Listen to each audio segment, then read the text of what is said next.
কওকচোন কি লৈ আহিছো কিবা ক কি লৈ আহিছো মই হা গাড়ী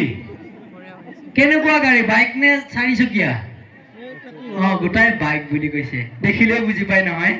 নহয় জানো মই বাইক লৈ আহিছো এতিয়া কওঁ সেইদিনা গ'লো অনুষ্ঠান এখন কৰিবলৈ বৰষুণ দিলে দিয়াৰ পিছত অনুষ্ঠানো শেষ হ'ল মই বাৰাণ্ডা এখনত এনেকৈ থিয় হৈ আছো তেতিয়া উদযাপন সমিতিৰ কোনোবা এজন আহি কৈছে দাদা আপুনি নাযায় নে ভাইটি দাদা বোলে না ভাইটি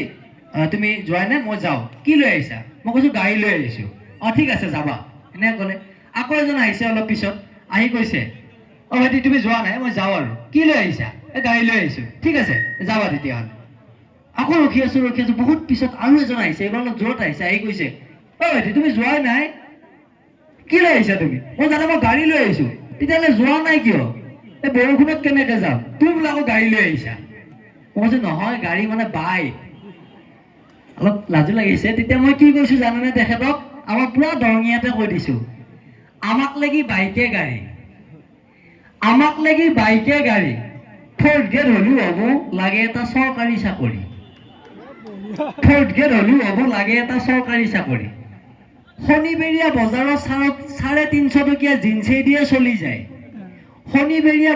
350 টকীয়া জিন্সেই দিয়ে চলি যায় 90 টকাত কলম্বিয়া স্পৰ্টিং লিভাইছৰ চাৰ্টেও পাত্তা নাপায়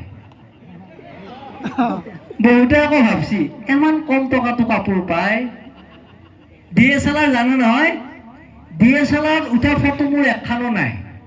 11,500 টকা দি মোবাইল কিনছো সেইটো দিয়ে চলি যায় আমাক লাগি 120ৰ ঘড়ী 120ৰ চশমা 350ৰ কাণপুৰীয়া জোতাই দি আমি হিট 1000 টকা তলৰ ওপৰলৈ আমি ফিট বহুতে আকৌ ভাবছি হাই এনেকেও আছা জীয়াই ধন্যবাদ কথা পাতিম আকৌ আপোনালোকৰ লগত এয়া আমি তিনিগৰাকী মহান বিচাৰকক আপোনাৰ খবৰ আগত চিনাকি কৰাই দিব বিচাৰিছোঁ